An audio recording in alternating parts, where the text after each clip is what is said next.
নমস্কার, আপনারা কেমন আছেন? আশা করি ভালো আছেন। আজ আমি রওনা দিয়েছি নবদ্বীপ। নবদ্বীপে রয়েছে বলদেব জিউ মন্দির। এই মন্দিরে পৌঁছাবো আজকে আমি। পৌঁছে দেখাবো এখানকার দর্শনীয় স্থানগুলি। চলুন বন্ধুরা, রওনা দিই। হাওড়া কাটোয়া লোকাল ট্রেন চড়ে রওনা দিলাম নবদ্বীপের উদ্দেশ্যে। আজ বুদ্ধ পূর্ণিমা, খুব ভালো একটা তিথি। নবদ্বীপ যাওয়ার জন্য হাওড়া থেকে হাওড়া কাটোয়া অনেক লোকাল ট্রেন পাবেন সারাদিনে। নবদ্বীপ স্টেশনের আগের কয়েকটি স্টেশন আপনাদের দেখাবো এবং রেল লাইনের দুপাশের অপরূপ দৃশ্য আপনাদের দেখাবো। এটি সমুদ্রগড় স্টেশন। হাওড়া কাটোয়া ট্রেন লাইনে ব্যস্ততম স্টেশনগুলির মধ্যে এটি একটি স্টেশন। এখানে সবজির বিরাট পাইকারি মার্কেট রয়েছে। আমরা সমুদ্রগড় স্টেশন পার হয়ে চলে এসেছি। এখন ডান দিকে তাকালে দেখতে পাবো ভাগীরথী নদী বয়ে যাচ্ছে।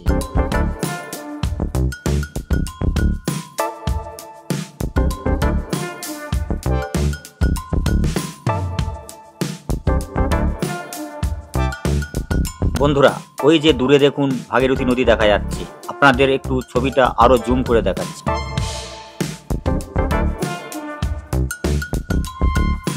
অপূর্ব সুন্দর দৃশ্য। ট্রেনে বসে এই দৃশ্য দেখতে দেখতে যেতে দারুণ লাগে।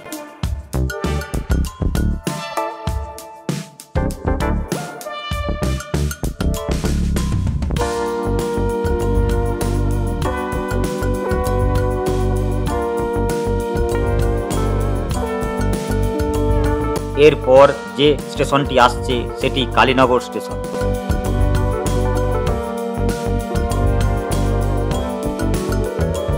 এই স্টেশনটি অতটা ব্যস্ততম নয়, কিন্তু খুবই সুন্দর স্টেশনটি।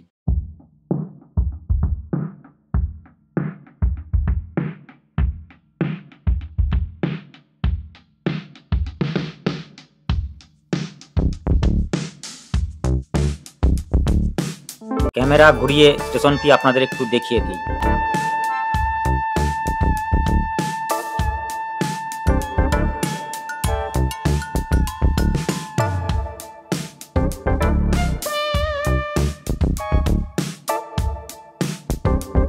কালীনগর স্টেশন ছেড়ে ট্রেন এগিয়ে চলল। পরবর্তী স্টেশন আসছে নবদ্বীপ ধাম, যেটি আমার গন্তব্য। এদিকের দুপাশের পরিবেশ আরো সুন্দর।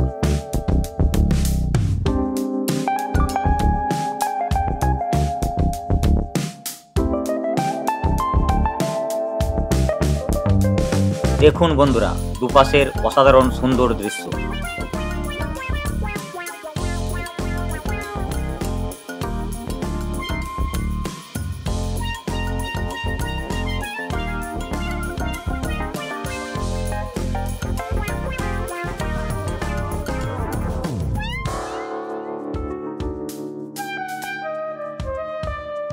বন্ধুরা, আমরা এবার নবদ্বীপ স্টেশনে প্রবেশ করছি। নবদ্বীপ ধাম স্টেশনটি ভীষণ ব্যস্ততম স্টেশন, তাই লাইন সম্প্রসারণের কাজ চলছে।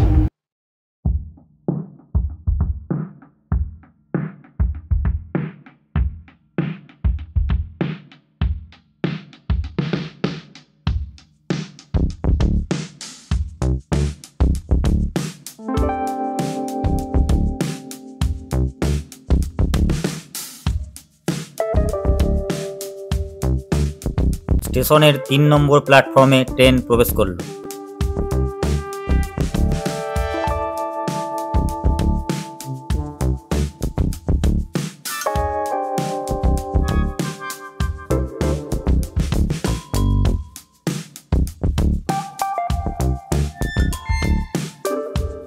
স্টেশনে নেমে আপনাদের ওভারব্রিজ দিয়ে ওপারে যেতে হবে ১ নম্বর প্ল্যাটফর্মে। এই স্টেশনে ইলেকট্রিক সিঁড়ি রয়েছে, ব্যবহার করতে পারেন। ইলেকট্রিক সিঁড়ি দিয়ে উপরে উঠে ওভারব্রিজ দিয়ে ১ নম্বর প্ল্যাটফর্মে গেলাম।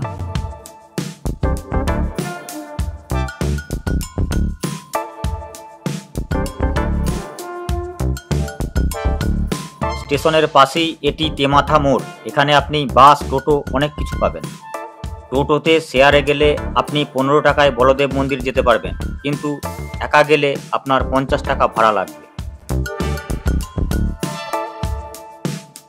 টোটোয় যেতে যেতে রাস্তার দুপাশে অসংখ্য কাপড়ের দোকান দেখতে পেলাম। রঙিন সব বিভিন্ন রকম জামা কাপড় ঝোলানো রয়েছে।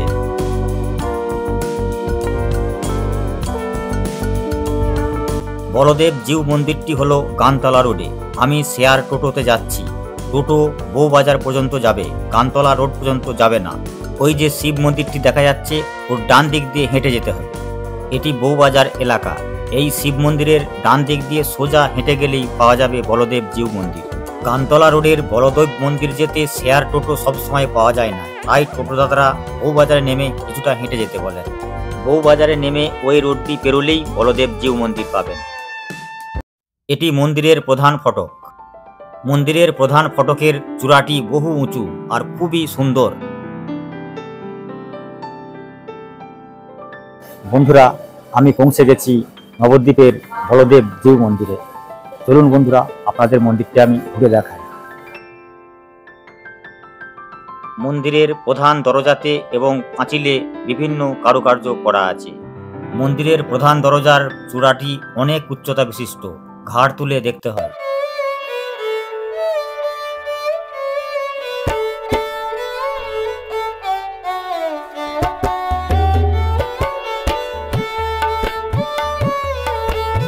বলদেব জিউ মন্দিরের প্রধান দরজার চূড়ার শিল্পভাবনা সত্যিই প্রশংসার যোগ্য।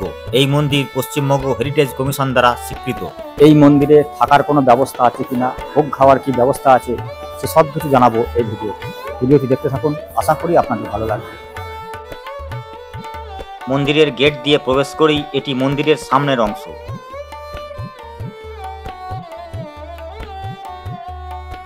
মন্দিরের সামনেই রয়েছে সুন্দর একটা নাট মন্দির, খুবই সুন্দর নাট মন্দির।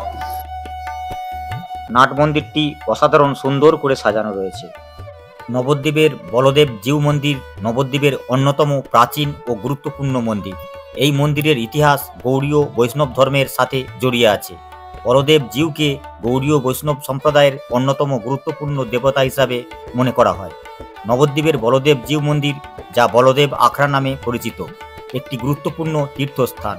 এটি নবদ্বীপের 8টি আখড়ার মধ্যে একটি। এই মন্দিরে বলদেব জিউ দেবতাকে পুজো করা হয়। এই মন্দিরে নিত্যানন্দকে বলদেব রূপে পূজা করা হয়। নিত্যানন্দ ছিলেন চৈতন্যদেবের ঘনিষ্ঠ সহচর। বলদেব মন্দির নবদ্বীপের একটি প্রাচীন মন্দির। এই মন্দিরের ইতিহাস চৈতন্যদেবের সঙ্গে সম্পর্কিত। মন্দিরটি সম্ভবত চৈতন্য মহাপ্রভুর সময়কালে প্রতিষ্ঠিত হয়েছিল। মন্দিরটি নবদ্বীপের সাংস্কৃতিক ঐতিহ্য ও ধর্মীয় অনুশীলনের একটি গুরুত্বপূর্ণ স্থান। বলদেব জিউর মন্দিরটি তার স্থাপত্যের জন্য বিখ্যাত। বন্ধুরা, মন্দিরটি অসাধারণ সুন্দর। কত সুন্দর মন্দিরটি দেখুন। আজ বুদ্ধ পূর্ণিমা, মন্দিরে ভক্তদের আসা যাওয়া শুরু হয়ে গেছে। কিছুক্ষণ পরই পুজো শুরু হবে। নবদ্বীপের বলদেব জিউ মন্দিরে প্রতিদিন ভক্তরা আসেন, পুজো দেন এবং ভক্তি নিবেদন করেন বলদেবজিকে।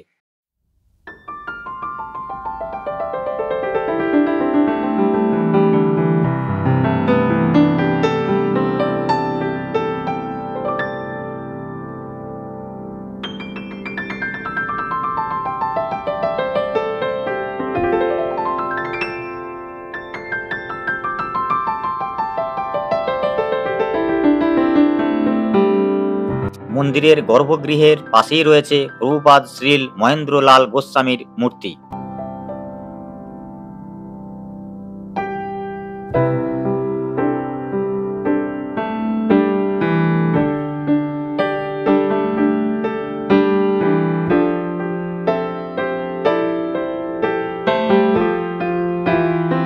ফুল দিয়ে সাজানো রয়েছে গুরুদেবের ছবি।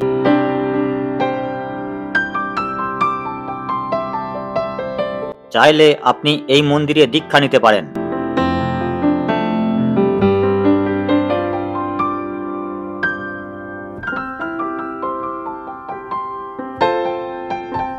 নির্দিষ্ট কোনো তিথিতে নয়, প্রতিদিন ভক্তরা এই মন্দিরে পুজো দিতে আসেন। নাট মন্দিরের ঠিক পাশেই রয়েছে তুলসী বেদি। ভক্তরা এসে এই বেদিতে ভক্তি নিবেদন করেন। এখানে রাত্রিবাস করতে চাইলে এখানে থাকার সুন্দর ব্যবস্থা আছে। পাশেই রয়েছে সুন্দর বিল্ডিং।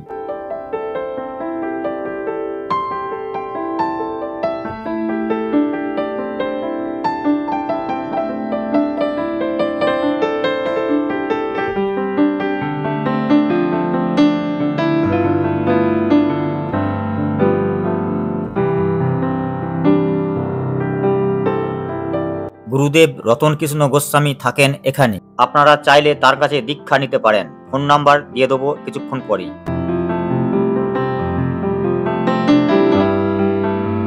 দলে দলে ভক্তরা আসছেন। আজ বুদ্ধ পূর্ণিমা, আরও ভিড় হবে আজকে এই মন্দিরে। এই মন্দিরে থাকতে চাইলে কিংবা ভোগ প্রসাদ সেবন করতে চাইলে আপনাকে অফিস ঘরে যোগাযোগ করতে হবে। প্রয়োজন হলে যে কোনো অনুসন্ধানের জন্য এই ফোন নম্বরে যোগাযোগ করবেন।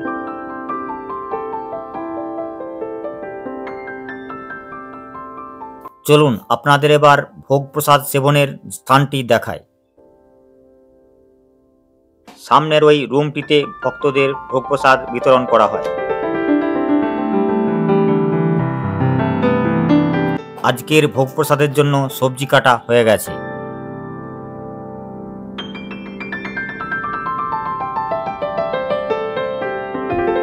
নবদ্বীপের বলদেব জিউ মন্দিরে প্রতিদিন ভক্তরা আসেন, পুজো দেন, তাদের ভক্তি নিবেদন করেন। নাট মন্দিরে বসে তাঁরা বলদেবজির কাছে প্রার্থনা করেন। বন্ধুরা, আপনারা এই মন্দিরে আসলে মনের মধ্যে অপার শান্তি অনুভব করবেন। তাহলে বন্ধুরা, আজ এ পর্যন্তই। ভিডিওটি ভালো লাগলে একটা লাইক দেবেন, কমেন্ট করে অবশ্যই জানাবেন আপনাদের কেমন লাগলো। আর ভালো লাগলে একটা লাইক তো অবশ্যই দেবেন, আর চ্যানেলটি সাবস্ক্রাইব করে পাশে থাকবেন। দেখা হবে পরের কোনো ভিডিওতে। ততক্ষণ ভালো থাকবেন, সুস্থ থাকবেন। আর ভিডিওটি দেখার জন্য আপনাকে অনেক অনেক ধন্যবাদ।